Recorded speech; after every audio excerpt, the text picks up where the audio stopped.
We want to give you some more perspective on just how serious this is. While the storms across the U.S. have provided some relief in the past couple of days and weeks, nearly 2/3 of the country is still facing the historic and devastating drought that we're talking about. We want to show you the extent of the damage. Here's the latest weekly map from the government's drought monitor. The darkest areas have exceptional drought levels, with the Midwest being hit the hardest. You can see there the S's and the L's show the areas affected by the short and long-term drought.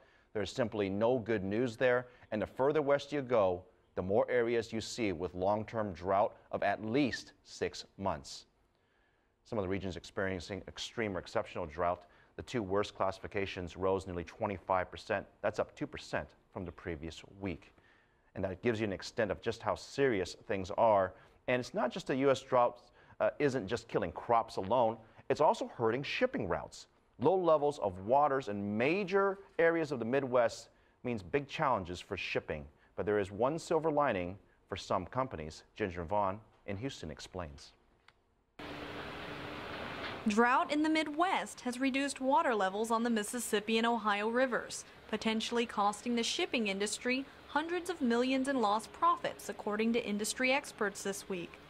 The Mississippi and its tributaries act as America's superhighway, bringing in over 500 million tons of goods annually. Some ships along the inland waterway, however, are finding themselves grounded as the drought continues. The U.S. Army Corps of Engineers says the U.S. is seeing record low water levels along the Mississippi, a huge change from floods it suffered last year.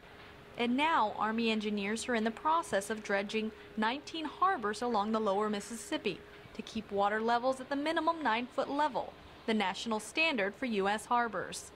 Ports like Houston are insulated from low water levels, and some firms say the drought has brought on more demand for agricultural products like cattle and hay, as well as petrochemicals.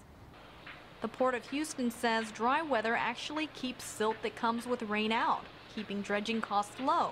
And firms in the area say they're benefiting from the high demand during tough times. The transportation industry is good, and it really, you know, it increases the need for transportation because you have to have things brought in, and then they have to have things brought out.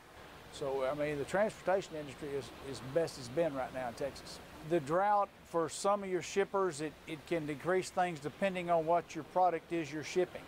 In the agricultural side, it really boosts it up because either you have it or you don't. And if you don't have it, it's got to be brought to you.